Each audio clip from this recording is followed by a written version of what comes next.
What is up, awesome people? Alrighty, so before I start this battle off, I want to bring a bit of positive news to everyone. It's the month of PokeBank for Europe and Australia, finally! Not long after the release of PokeBank in Japan yet again, Europe and Australia, and I think New Zealand as well, has finally seen the daylight of PokeBank. Yay! So I no longer have to see that it's been 3,000 years and PokeBank will be finally here anymore. It's finally here!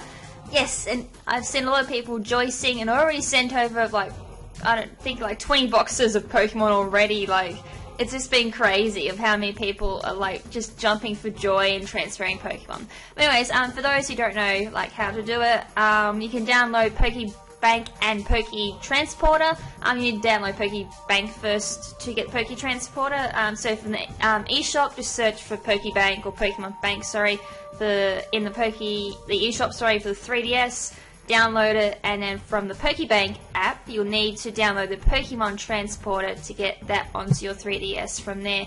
Another thing you'll need is a valid email address to sign up for the Nintendo ID network. I think that's what it's called. The 3DS and the Nintendo Wii U also use this as well, so if you've got a Wii U, you should have one already. You need that to use PokeBank and Poke Transporter as well. Once you sign up for that, you can use the PokeBank and Poke Transporter just fine. You may get a few occasional errors in regards to like session ending and all that for some unusual reason. I usually find once you've done Poke Transfer and you're getting that error, just head back to the PokeBank, open it up, close it down and go back to the Poke Transporter. That should fix it, because that's the error I had and that's fixed it. Though mind you, when I say I had it, this was when me and PIMPNITE were fiddling around with it. I've yet to do it on my own DS, so once this battle's done and all uploaded, I'm going to be chipping away at my PokeBank and transferring Pokemon from Black and White over to X and Y, which I'm actually looking forward to. In regards to getting Celebi, we're still eligible for that for those who just want to know. Same with the month free trial that is still going, so when you download it you should have 29 days free on PokeBank. That's what it's saying on ours anyway.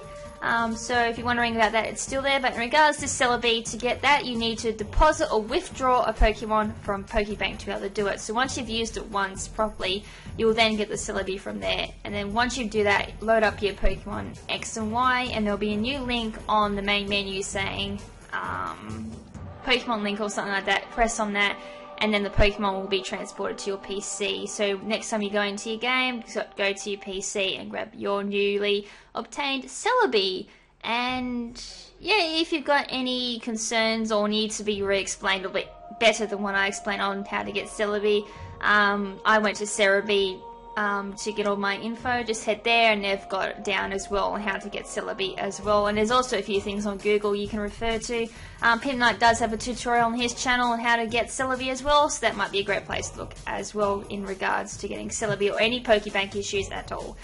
But anyways, let's head back to the main issue of this video, and that is a multi-battle that I did on the recent live stream from the stream. Alrighty, so this was actually a really fun battle. I wouldn't say it was slightly competitive, I will say that, but it was more along the lines of fun than it was competitive, and I thought this battle was definitely worth mention for an upload, because we had the best lols out of it when we did the battle. So our opponents are William and Denis, and they have Jolteon, Tropius, Sableye, Greninja, Infernape, and Rotom Wash. Wow. Rotom Wash and Infernape, or especially Infernape and Greninja, I seem to have like an attraction to versing opponents with them, especially Infernape. Rotom Wash is another common OU Pokemon that you see quite an awful lot. Definitely a good special sweeper there. Anyways, me and PIMPNITE did this one. So on my side, I've got Venomoth, Heliolisk, Marowak, and PIMPNITE's using Dodrio, Wailord, and Hornchler. Alrighty, so Infernape could be almost anything there, since it's like very nicely ranged there in its moveset. Probably Protein, Greninja, Ice Beam, Hydro Pump or Surf, Grass Knot or Dark Pulse, and Rotom Wash is usually just the annoying Will-O-Wisp, Thunder Wave, Hydro Pump, and all that annoying stuff. But anyways, let's see how this battle played out. So as I said, this is more of a lolsy competition than it was more competitive. One side was more competitive than the other, but like I said, it was worth a mention, and you'll see why.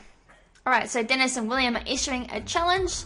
So we're going to lead with Dodrio and Venomoth on our side, whereas our opponents are going to lead with a Rotom Wash that is shiny and a Sableye that is named after me, so I'm thinking this is probably going to be similar to the Sableye set that I use. So of course, Prankster Will-O-Wisp straight on down the Dodrio to halve its attack, and it went for something there but it missed, so I missed that. But regardless, it missed. Dodrio goes for the Brave Bird straight on the Rotom Wash. That is not very effective, dealing about quarter damage there to Rotom Wash, dealing also recall damage there to Dodrio, and at the same time Rotom Wash also went for the Will-O-Wisp, but it missed Dodrio, and that's right, I went for Sleep Powder on Rotom Wash and missed. God damn it. Anyways, burn damage there on Dodrio. Now I go for the Sleep Powder on Sableye this time, seeing as how I'm thinking it's very similar to my set, so I need to shut this thing down very quickly. Alright, so Brave Bird from Dodrio, and that is going to smack Sableye in the face there, doing nearly 3/4 damage there to Sableye, a little bit more recall damage there to Dodrio. Rotom Wash goes for the Confuse Ray on Venomoth. That's going to confuse my Venomoth, unfortunately, and I hate Confuse Racks. Confuse Sack's something shocking. So Sableye is still asleep, so that's great. That thing's finally shut down. That's the only problem with Sableye is paralysis and sleep really does shut that thing down pretty quickly. Alright, so I'm still confused, and I go set up the Quiver Dance, so even if Rotom Wash does go for a special move on my Venomoth, I should live it pretty badly at least. And even that Sableye, if it does have Calm Mind or Dark Pulse on it, my Venomoth will take it very nicely. So Dodrio goes for the Brave Bird there and taking out the Sableye. So great, that's at least one major threat down. More recall damage there to Dodrio. Now Rotom Wash goes for the Will-O-Wisp there on my Venomoth, just to get a little bit of residual damage on my Venomoth. It's really not going to hurt my Venomoth at all since it is a special attacker. So leftover recovery there for Venomoth, and burn damage for both Venomoth and Dodrio there, bringing Dodrio down to the reds. So probably one more recall damage there from Brave Bird, and that'll be the end of Dodrio. So the opponent sends in a Tropius named PIMPNITE, trying to get it past the censoring there on PIMPNITE. I go for the Bug Buzz there on Rotom Wash, and that is going to take out Rotom Wash in one go. Alrighty, so we kind of predicted the Protect on Tropius, so Brave Bird is going to miss, which means Dodrio is going to see the light of another day. So burn damage kicks in, leaving Dodrio with 4 health left, and burn damage of course on Venomoth. The next Pokemon to come out is a shiny Infernape. So I'm probably it doesn't go for the Mach Punch, which was quite surprising. Unfortunately, I get hit with Confusion, so that's goddamn annoying. Infernape goes to Fire Punch, and that is of course going to take out my Venomoth. So that Confusion hacks really did stuff my Venomoth up, because otherwise I would have taken that Infernape out with a Sludge Bomb. So Dodrio goes for the Brave Bird, and then he's going to smack Infernape and taking that Infernape out, and at the same time that's going to take Dodrio out with the cause of recall damage. So double KO there. So our side of the field is cleaned, leaving Tropius to go for the Roost, but however its health's already at full. And with that, Greninja comes on the field, and that is also shiny as well. So with that, I'm going to send in my Heliolisk, and PIMPNITE's going to send in his Haunchler. Alrighty, so Tropius, of course, is going to go for the Predictive Protect. Greninja goes for the Ice Beam. So it's got the Protein ability, transforming it into an Ice type. That's going to go for Heliolisk instead. Not sure why I didn't go for the Haunchler there. So I did about half damage there to my Heliolisk, and somehow Heliolisk got outsped by everyone, so that's very surprising. I go for the Volt Switch there on Greninja, and one-shotting that with ease, because Heliolisk is my Spec Sweeper. So Heliolisk goes back to me, and with that I'm going to send out my Marowak. Alrighty, so it's just Tropius left on the field. So Acrobatics there from Haunchler, that is going to deal about 3/4 damage there to Tropius. That was also a crit, wow.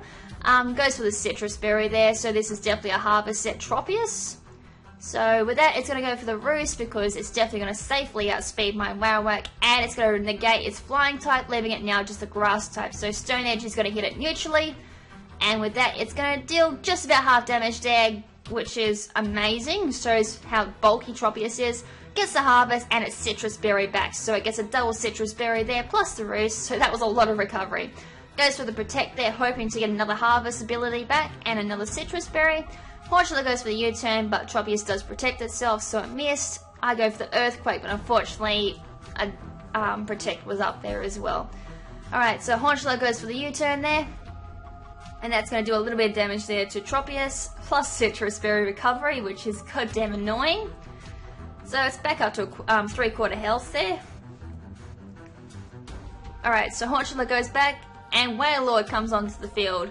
Now, I didn't actually expect PIMPNITE to go for the U-turn there. I actually expected him to go for another acrobatics. So with that, Tropius goes for the roost as I predicted, but as I said, I didn't predict the switch coming from PIMPNITE's side, and I went for the earthquake. So I nearly killed Wailord there as well.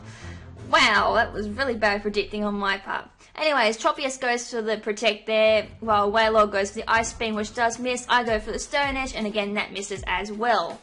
Alright, so Tropius goes for the air slash. That is going to take out Wailord. God damn it. Wow, so that goes Wailord down. I go for the stone edge since it attacks, so it's still got its flying type, and that is going down to a stone edge as well from Marowak. Alright, so Marowak working its stuff again. And with that, the final Pokemon comes onto the field, which is Jolteon. And Hornchula returns to the field. Now, we're hoping the Jolteon would outspeed and my Lightning Rod ability would kick in, but unfortunately, Hornchula outsped, going for the high jump kick, which finished the match. And with that, it is GG, guys. Alrighty, so as you could tell, Sableye and Tropius were both based off both myself and PIMPNITE. Tropius was based off PIMPNITE's Tropius, and Sableye was probably based off my Sableye set, which is really interesting, which is why I thought this was definitely a battle to mention. So props to William for using sets based off our own Pokemon. It was definitely fun to verse our own Pokemon, and a bit scary at the same time, especially versing a Harvest Tropius, which is like, oh god, just put us out of a misery, please. Definitely lucky on shutting down the Sableye, because I know for a fact that a Sableye is pretty nasty once it starts getting the Will-O-Wisp and the constant recovers, the stalling, the Will-O-Wisp stalling. If it's running the Calm Mind set that I use, I don't like to verse that thing. Even I will admit I will forfeit if I let it set up too much, because there's not much you can do. But yeah, not really much else I can say, except for to all those European and Australian and New Zealand players, enjoy PokeBank. As for the US players, we should see PokeBank in the US sometime, hopefully soon. We just need to hear back on regards to server traffic, and hopefully no server dropouts for the European countries. Oh god, I think I'm going to rage if a server drops out again. I mean, we may see US PokeBank come out next month. I mean, we did see Japan PokeBank come out last month in January. Europe and Australia, as I said, this month, so hopefully March is the PokeBank month for US, or hopefully sooner. That would be great, because my main game is actually on my USDS, so I would love to have PokeBank on my USDS. But oh well, I guess I'll just have to sit back and wait, but then again, I can just use my Australian DS and just transfer what I need from there. That might actually be a smart idea. KrimZen's not really on the ball tonight, as you can see. She's a bit tired. But having said that, I should probably end the video. So until next video, this is Lady KrimZen saying ciao for now, but not forever.